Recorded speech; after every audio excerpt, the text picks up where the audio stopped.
sa media, nung under renovation pa, lumang building kasi yung DSWD Academy. 1975 siya tinayo ni First Lady Imelda Romualdez Marcos pa. Ito yung first, tama, sa DSWD Academy na sa buong Asia.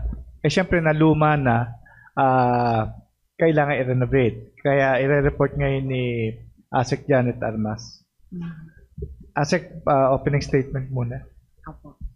Thank you, Sas Raymond, and thank you sa ating mga friends sa media. So magandang umaga po. Palagi po nating pinag-uusapan ay services para po sa mga clients. Ngayong week ay pag-usapan naman natin ang mga social workers. The social workers. Tama ba? Opo, social workers. Dahil po ngayon ay National Social Welfare Week po. Meron, yung mga kasama natin sa media, meron dyan sa lobby, may mga booth di ba?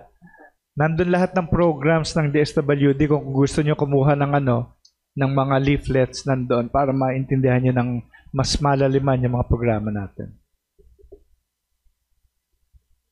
Sige po, ASEC.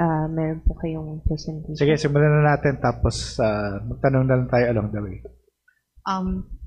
Maraming salamat at muli bigyan niyo ako ng pagkakataon na i-present natin ano po ba yung mga ginagawa ng DSWD para sa ating mga social workers. So gusto po naming i-highlight ito mga kaibigan natin sa media para po makita rin natin ano po ba yung mga ginagawa ng DSWD para matulungan ang ating mga frontline workers. So ang presentation ko po ay Hard Work in Action. So hard work.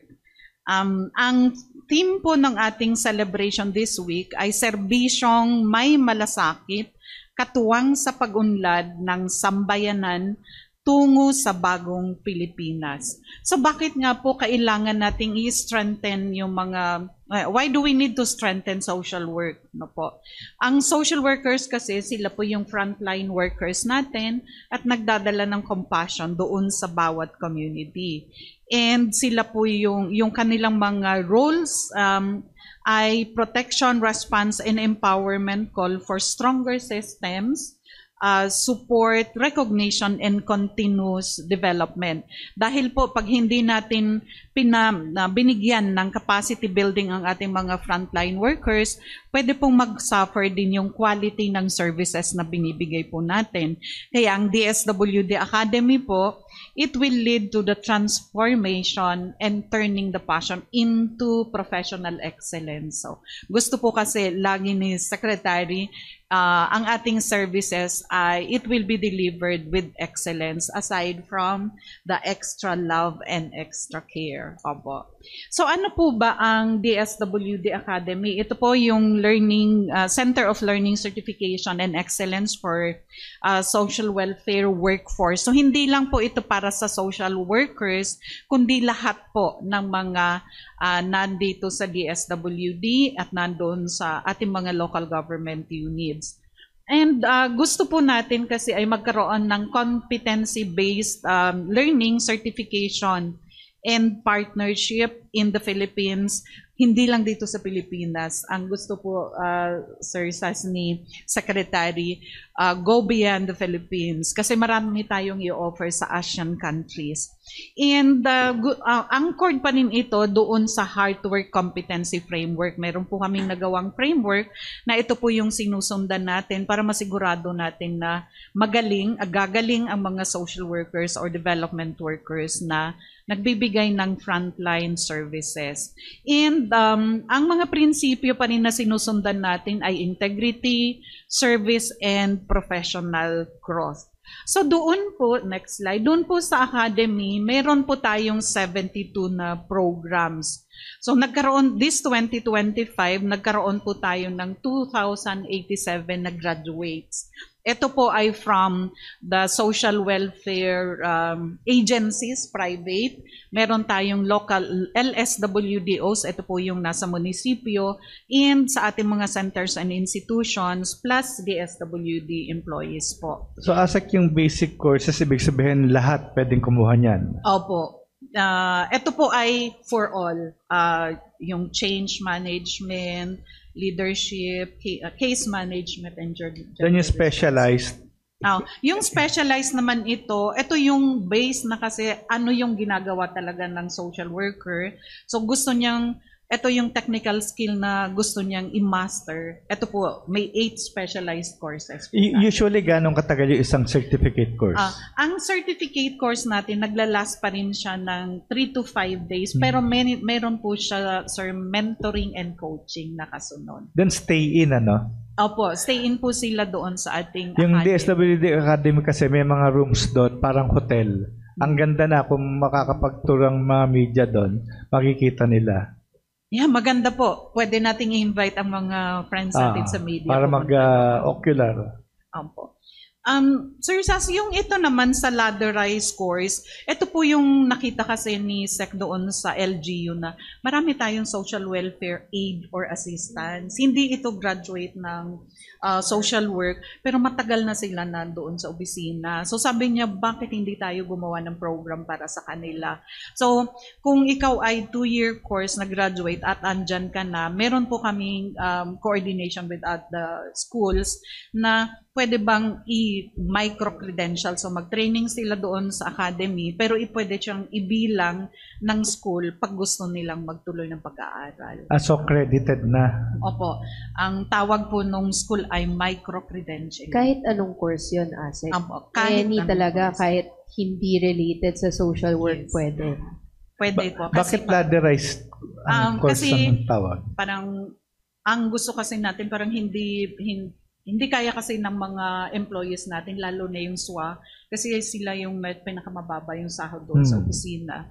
So, hindi kaya na mag-enroll at pumasok, mag-stop ng Kaya yung Kaya parang ang ginagawa natin, ano ba yung opportunity nila na makatapos habang nag-aaral po. So, mayroon na po tayong mga graduates, binanggit ko po yung number ng mga graduates natin. And nakapag-train din tayo ng mga 1,999, 299 na local social welfare and development officers. Sa Luzon, meron tayo, Visayas, ito po yung numero, even in Mindanao. Medyo malaki lang po yung Luzon dahil malapit ang training center natin dito sa Luzon. At ito po yung mga training na natapos po nila. Nandyan po, disaster, financial literacy. Yung financial literacy po natin ay in partnership with BSP and BDO. Child safety for children in close coordination with the CWC, JJ, and also UNICEF. Yeah, leadership, resource mobilization, kasi kahit marami tayong may pondo, sabi nila, pero kailangan pa rin mag-mobilize ng mga resources para madagdagan po kung ano yung available. Asek, pansin ko dito, yung Visayas, Mindanao, nagpupunta rin doon sa DSWD Academy sa Taguig. Sa disaster, merong Luzon Disaster Resource Center, LDRC. Sa Visayas, may BDRC at may itatayo na sa Butuan, MDRC. May plano ba yung DSWD Academy na magtayo din sa Visayas and sa Mindanao para mas maraming makaka-avail from the Mindanao and Visayas? Opo. Ito po yung forward, na parang ways forward ni Secretary na dahil nakita natin na kailangan talaga po yung expansion, meron na pong nasimulan sa Davao po. And then yung sa Baguio naman po pag-uusapan pa yung sa training center. Ma'am, yung Davao, like meron din po siya parang tulad nung sa Taguig na sinabi nyo? Or Academy rin? Or training, ano lang siya? Parang training facility. May konti lang na dorm, pero hindi siya ganon kalaki, director doon dito sa academy natin. Pero same curriculum? Same po ang curriculum. Parang it will still be managed by... Then sa Baguio, para sa mga Northern Luzon? Apo. Mas okay na sa Baguio, no? Yung mga iba kasi, kaya po mas gusto din nung mga iba na nasa Mindanao and Visayas na makagrupo doon sa other regions. Kasi yung exchange ba ng mga experiences, kaysa yung experience Sila na Mindanao, yun lang yun. Pero pag nagpunta sila sa Luzon, parang nakikita nila na may bago. Iba yung practice. Opo. Okay. Yung exchange of experiences and yung practice po. Okay. So doon sa initiative po, sinabi ko po kanina na mayroong competency para hindi po, kung gusto ko mag-training, pupunta lang ako doon. Parang ang gusto natin, ano ba yung competency mo bilang empleyado at ano yung mga dapat mong i-develop. Kaya meron po tayong competency framework and then meron din tayong expanded protection competency with UNICEF. So hindi lang DSWD ito, but we're partnering with a lot of agencies po. And then even the development ng competency, si DFAT Australia po ang tumulong sa atin dito. And then may ongoing tayong certification and accreditation program. Kasi kung puro training lang, parang CPD lang yung makukuha mo, continuing professional units. Pero ang gusto ng mga ibang social workers, sana may certification and accreditation din. And of course, yung ginagawa natin sa mga LGU natin, yung Service Delivery Capacity Assessment. Kasi isang role ng DSWD ay tignan yung functionality ng ating mga local social welfare and development offices. So ang ginagamit po nating tool ay ito, yung SDCA, tinitignan natin yung readiness, yung efficiency, para ma-provide yung quality services ng opisina ng local government.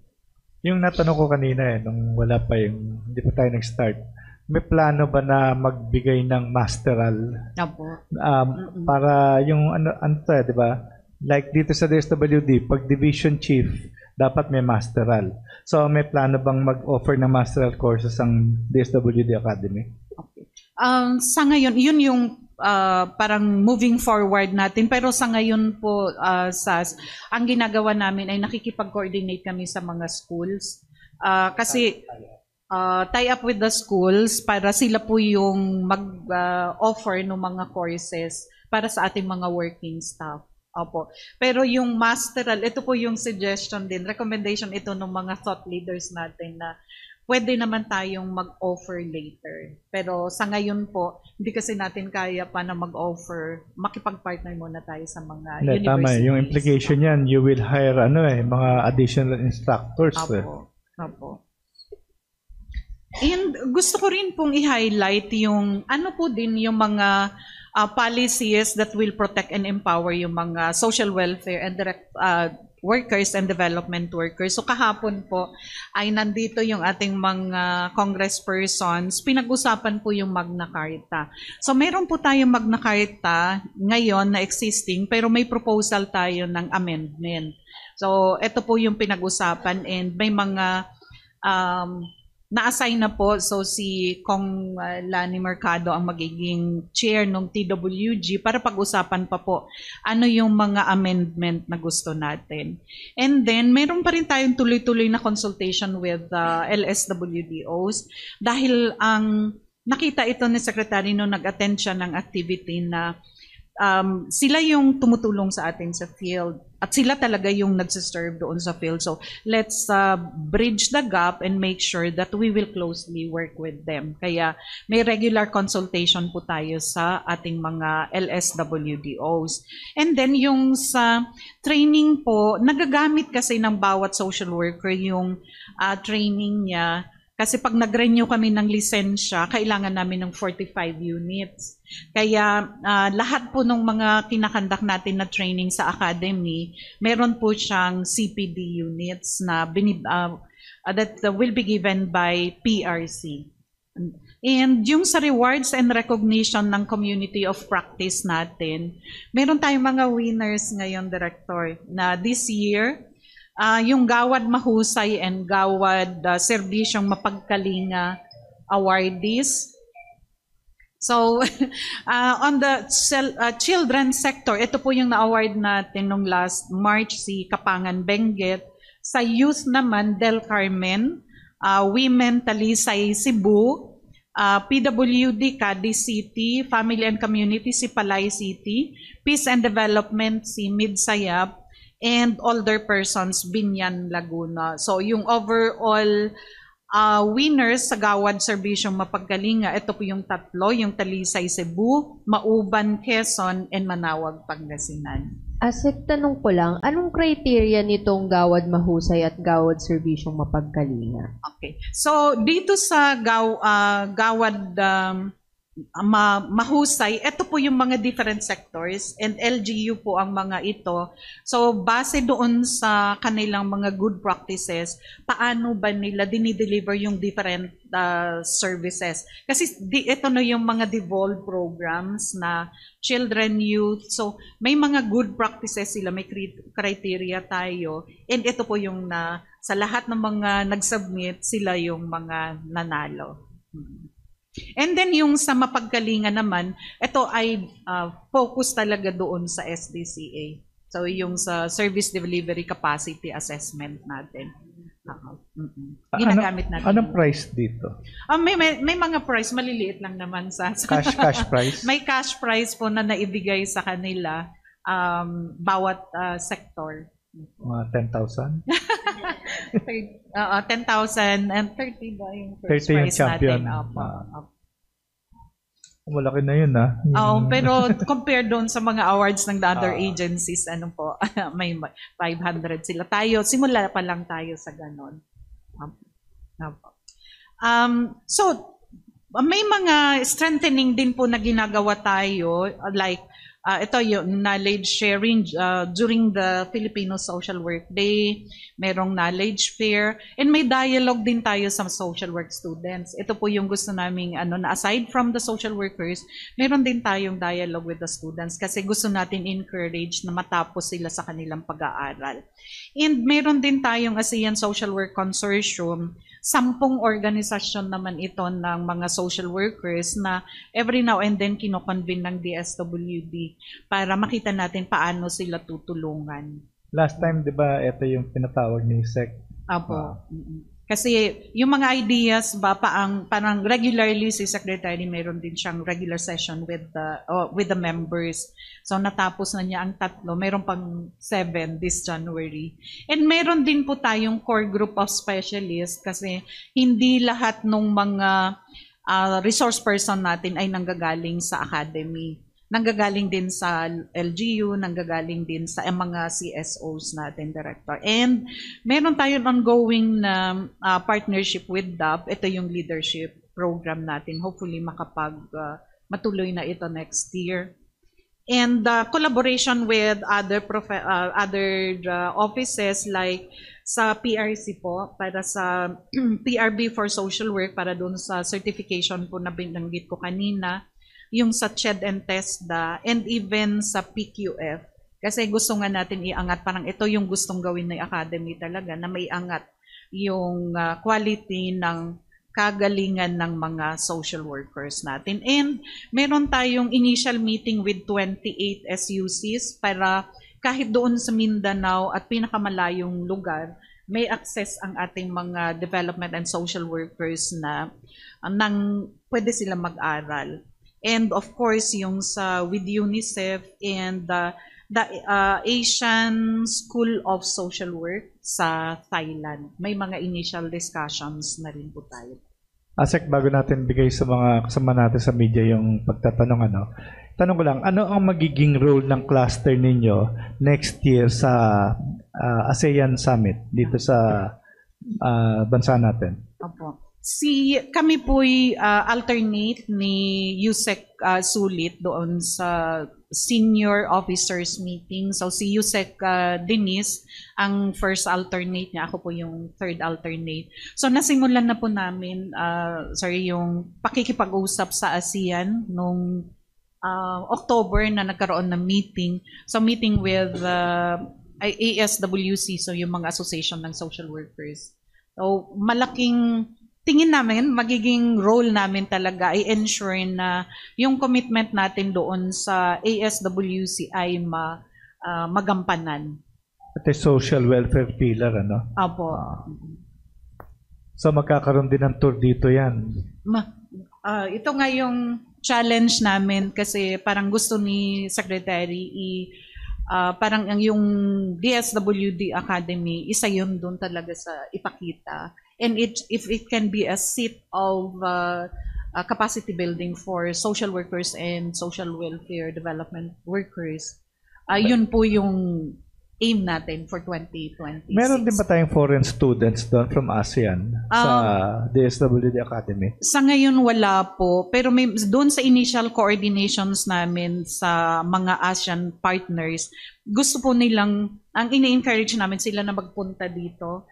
Parang partnership ito with Thailand na sila yung training center, pero dahil wala silang facility, i-offer natin yung academy na dito sila mag-train. Parang mga exchange students, ano? Apo. Ang sa ngayon, ang existing lang ay yung pag-visit nila to benchmark. So marami na tayong may nakapunta dito. May Cambodia, Thailand, Myanmar, na nakapunta na po sila dito. Parang may Kyrgyzstan pa, di ba? Meron po. Yung Yung Kyrgyzstan sa... yung- Apo. Question na? Okay, ayan. Open na po natin yung floor sa friends natin sa media. Sige po, si Miss Angie po muna. Hello. Good morning, ma'am, and good morning to the panelists. Kailan po nag-start itong DSWD Academy, and from the start until now, mga ilan na po yung nag-benefits? At saka, ito po ba ang courses, o ito ba yung pagpasok dito, free po ba ito, pati accommodation nila? Start po itong, salamat doon sa tanong. Nag-start actually, binanggit na po ni Sas na 1975 siya. No, 73 kasi yung construction. No? 75 siya nag-open. So open na po siya sa training noong unang panahon. Kaya lang, nag-stop siya. And then, so ngayon nating 2024, yung binanggit ko po na number, andito po sa atin yung graduates natin doon sa 2025. But nag-stop po kasi siya, parang ginagamit lang po siya, pero very, very minimal yung paggamit. This year po natin talagang fully nag-function yung ating DSWD Academy. And libre po. Sa ngayon, in-offer muna natin na libre dahil ang kailangan nating i-address ay yung gap ng capacity ng ating mga partners. So puro basic pa po yung binibigay natin, and 5th to 6th class yung naging priority po natin. Kaya ang kakayahan na magbayad wala po talaga. Kaya in-offer muna na free. But later on, kailangan po kasi mabuhay yung academy, kailangan magkaroon po ng counterpart. So ngayon po, ang naging counterpart ng mga participants ay yung pamasahin nila papunta sa training center. Pero all of it, accommodation, yung kanilang pagkain, pre-provide po muna ng academy. Ma'am, yung ino-offer po ng mga courses ng academy, ano yung pagkakaiba yung talagang school na may mga ganito ring specialization na binibigay? Opo. Ang sa school kasi ay to complete yung requirement ng BS Social Work at saka ng masteral. Pero sa atin kasi, yung practice, nagkakaroon ng gap. Pagkatapos na mag-aral, papasok sa DSWD, nagkakaroon ng gap doon sa competency. Ano yung nire-require po ng trabaho nila. Kaya yun po yung ina-address natin. So, focus po siya sa kailangan ng staff doon sa pag-perform niya at mapagbibigay ng quality service po. Sino-sino po yung pwedeng mag-apply or mag-enroll sa academy? Ang mga open po kami doon sa mga social CSOs, LGU social workers, pwede po government, other government like court social workers, medical social workers, pwede pa rin po. And then yung mga taga-DSWD din po. Thank you po. Asek, yung tanong lang ni posible kaya na in the future merong course parang orientation para sa media tungkol sa social 'di ba, para lang sa reportage nila mas lalo nilang mapaintindihan yung trabaho ng mga social workers at ng DSWD. Parang basic, Gusto introduction to social work na for media application. Okay ba sa inyo yan? Free board and lodging. Gusto namin yun. Gusto namin pwede nating unahin yun next year kung gusto po ninyo, sir. Oo. So,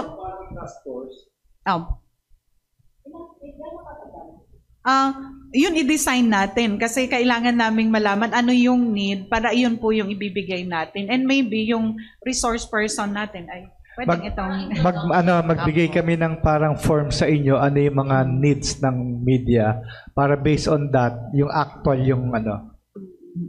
Para medyo purposive siya. Parang hindi lang siya different programs and services kasi pwede lang basahin yun pero kung ano po talaga yung kailangan ninyo, yun po yung i-design natin. So, kung gusto nyo po ng 3 days, pwede naman po. DMS, bahala na kayo mag-ano doon. Sa media, yung alamin yung needs nila. Sige po. Maybe we can just ask din po yung office nila kung ano yung mga certain kailangan talaga para we can ask them. Plus, Asek, i-ask ko na lang din po. May online, makapag-book na ba sila nung courses online? Yes po. Iyan yung isang magandang ginawa kasi ang ating mga nag-enroll ay galing Mindanao, Visayas, kaya ginawa na po namin online. And then even the booking, kung yung mga iba kasi, open din ang academy natin doon sa gustong mag-lodge doon. Pero very minimal kasi yung bayad unlike the hotel. So online na rin po yan. Ano yung online? Enrollment at saka booking po doon sa academy po. So hindi pwede mag-book doon sa kwarto kung hindi ka walang course na kukunin. Pwede pong pwede? Yes po. May nag-accommodate tayo kasi may mga iba na galing Mindanao, wala pong pupuntahan. Doon po nagbo-book sa academy. DSWD employee. Po. Open po siya. Pwede rin pala yung media. Asik, saan sila pwedeng ma-access yung online booking po ng... Meron pong Facebook at saka website ang academy. Meron po pwede po niyong tignan doon, DSWD Academy. Paki-flash na lang. Asek Mary po from Radyo Pilipinas. Doon lang ma'am sa inilabas na release ngayon ng DSWD on the Magna Carta for Social Work. Hingi lang ako ng soundbite ma'am sa inyo. Ano yung reaction po natin and are we confident na this Congress may pupush through siya? Meron ba siyang magiging benefit? Tataas ba yung salary ng mga social workers pag naisabatas po to? Thank you sa tanong na yon kasi yun yung mainit-init pa. And yes, ang confidence, nasa amin kasi yun for the push Kaya ang aming stand ay ipupush talaga namin ito kasi na-assign na si Kong, yung in charge doon sa PWG. Kaya gusto po namin na i-push talaga ito, makipagtulungan sa kanila kung ano man po yung kailangan naming isubmit. Malaking bagay po kasi ito sa mga social workers. So ang isang nakalagay po kasi doon sa mga bills na binigay po ng 3 congresspersons ay yung pag-angat ng sahod ng mga social workers. At yun ang hinihingi na matagal na po. Kaya magtutulungan po kami. Malaking bagay kasi meron din po kaming ni-request na 7 bagay pa. So yung sana yung mga social workers sa munisipyo ay maging mandatory. Kasi yung sa batas po, hindi po siya mandatory hanggang province and city lang. Pagdating sa munisipyo, pwede pong kumuha ang munisipyo ng social worker o ng MSWD or hindi. Pero sa nature ng trabaho sa munisipyo, grabe ang trabaho na ginagawa ng MSWDOs po. And aside from that, may mga 7 pa na nire-request. Pero number 1 po, yung entry position sana ng social worker ay maging SG 15. Ang entry position po ng bawat social worker ay SG 11. Mababa po compared sa other professions. Magkano sweldo ng SG 11? 27 po yung SG 11. So SG 15 ay 42. Lahat po kasi ang pinag-usapan ay entry position dahil ang batas ay for public social workers, hinihingi po na sa lahat ng opisina po na mag-e-employ ng social worker po. Marami po yung COS pero dahil ang hindi siya optional po, may mga munisipyo na kumukuha lang ng isa and okay na. Pero sana madagdagan yung trabaho ang mga social workers doon sa munisipyo. Nakita ko lang, ma'am, paano pag may mga calamities, nagiging challenge po ba yung ganyang situation? Yes, definitely yun yung pinaka iniiyak ng mga social workers po doon sa munisipyo. Matagal na sila pero job order pa rin, COS pa rin sila dahil nga walang position at hindi mandatory po. Pag may kalamidad, sila pa rin po yung nagtatrabaho kasi hindi naman iniintindi ng mga yan ang nature ng position nila kung may sahod, may overtime. Ang importante sa kanila ay mapagsilbihan at matulungan yung mga kababayan natin in times of disaster. And even during the COVID times, hindi naman nag-atubili ang mga yan na lumabas kahit pa sila ay hindi covered ng kung anumang pera or mga insurances or hazard pay dahil nga sila ay mga job order. May counterpart ba sa Senado yung bata? Meron na po sa Senado. Hopefully makapag-usap na rin po doon. So, clarification lang, ma'am. Doon sa pinag-usapan ninyo na Magna Carta, di ba karamihan sa kanila COS lang sila? So ano yun, magiging plantilla position na sila? Pag mandatory, yung sa local government po, sir, pag mandatory po kasi, kailangan talagang mag-hire ng mga LGUs. Yung mga sa DSWD naman, kasi may ginagawa na si Secretary dito, yung increase ng plantilla positions para sa mga social workers. So, nung sa budget hearing, binanggit po ni Secretary na mayroon bago na 5,000 plantilla positions. Dahil yung batas naman po, sir, existing na siya, yung RA 9433, may amendment lang kaming hinihingi. Doon po sa existing na batas, may benefits naman na ang mga social workers. Pero yung sa amendment kasi, pinaglalaban talaga yung dagdag na, yung increase, yun na, ang entry position ay maging SG 15 po sana. Hindi po ba sakop ang DSWD doon? Di ba may, ako kung naging batas yun, yung stopping pattern, na with a certain year, halimbawa, let's say 10 years ka na COS or job order, qualified ka na as regular employee? Oo. Sa ngayon po, yung ni-request po ng DSWD ay plantilla positions kasi parang kahit gusto nating magbigay ng permanent position, kung wala pong binigay ang DBM na plantilla positions, wala po tayong paglalagyan. Kaya ito po yung continuing efforts na ginagawa po ng DSWD. Miss Angie, just to answer yung question nyo, saan po pwedeng mag-online book? Pwede po kayong pumunta sa @DSWD sa academy.dswd.gov.ph or you may visit yung Facebook po nila at DSWD Academy. So may sumasagot naman po dun sa kanilang page for inquiries and bookings.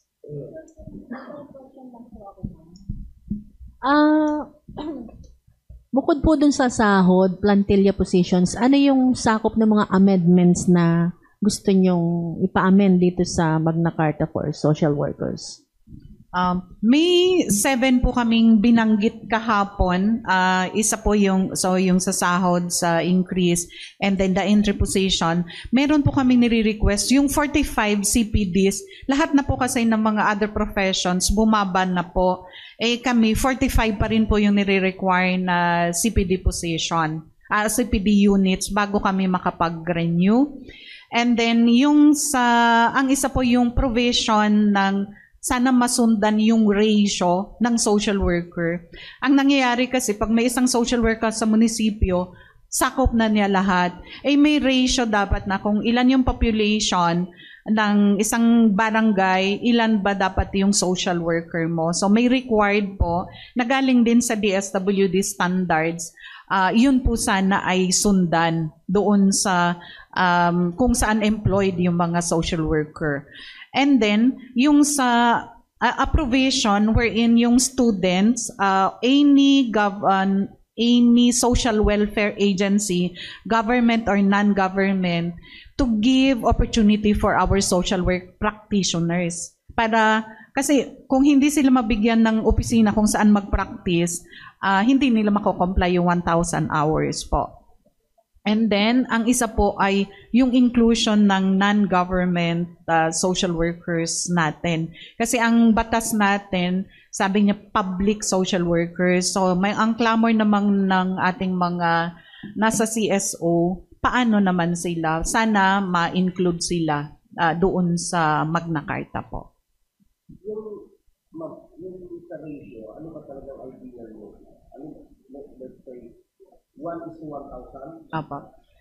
Doon po sa guideline na ina-amend pa namin ngayon yung guideline kasi medyo matagal na yung guideline noong una na depende po kasi yun doon sa sector. So pag children with special needs, ang recommendation, ang nasa guideline natin 15 pag nasa center, no?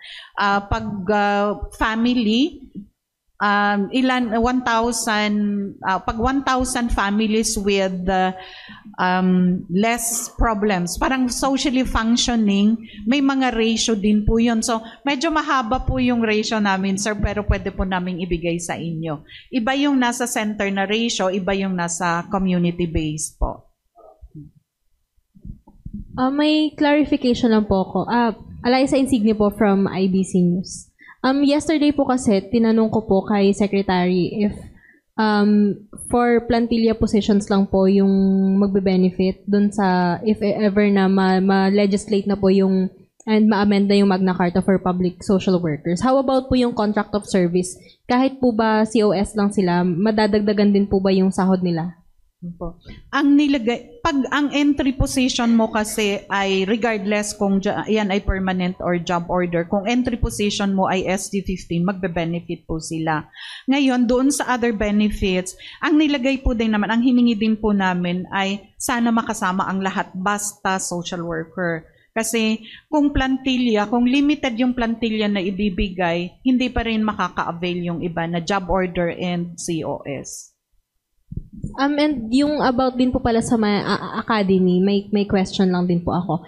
Yung difference niya po sa ibang schools na nag-o-offer ng social work courses, parehas lang din po ba sila ng curriculum or anong klase po ba yun?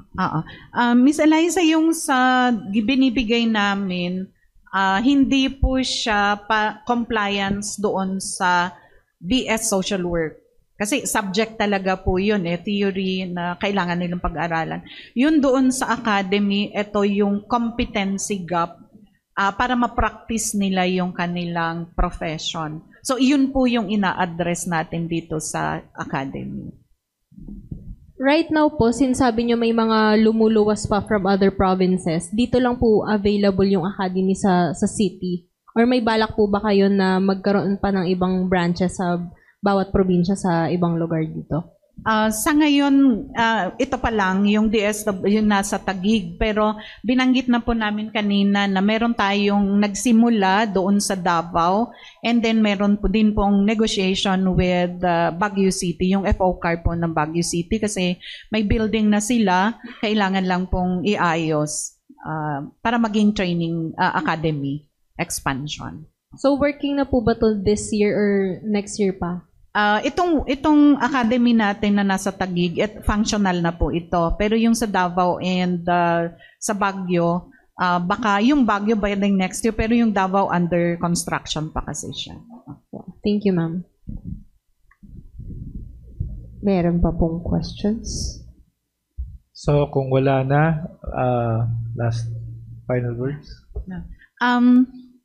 Thank you again. Sa ating mga media partners, malaking maitutulong nyo sa amin, especially dito sa academy. So, sinasabi ko po na competency gap and enhancement ng kapasidad ng ating mga frontline workers ang ginagawa ng academy. And malaki po yung nakikita namin na role nyo na pag-disseminate ng information sa kanila. And of course, we wanted you to become our partner. So willing po kami and excited na gawin natin yung crash course for our media practitioners next year. Hahanapan po namin ng paraan na mapondohan ito para at the start of the year ay magawa natin ito and tuloy-tuloy tayo maging partner in disseminating and informing the people about what we are doing at the Academy and of course sa standards din po later. So, okay yung crash course, ano? Kaya may crash kayo o wala, pwede kayo umattend ng crash course.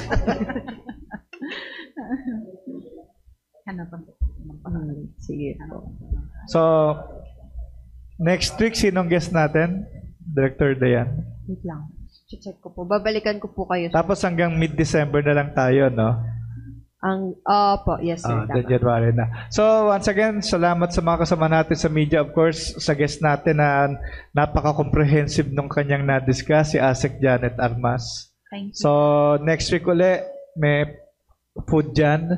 Pagdamutan ninyo. Dahil sa DSWD, walang magugutom. Maraming salamat po.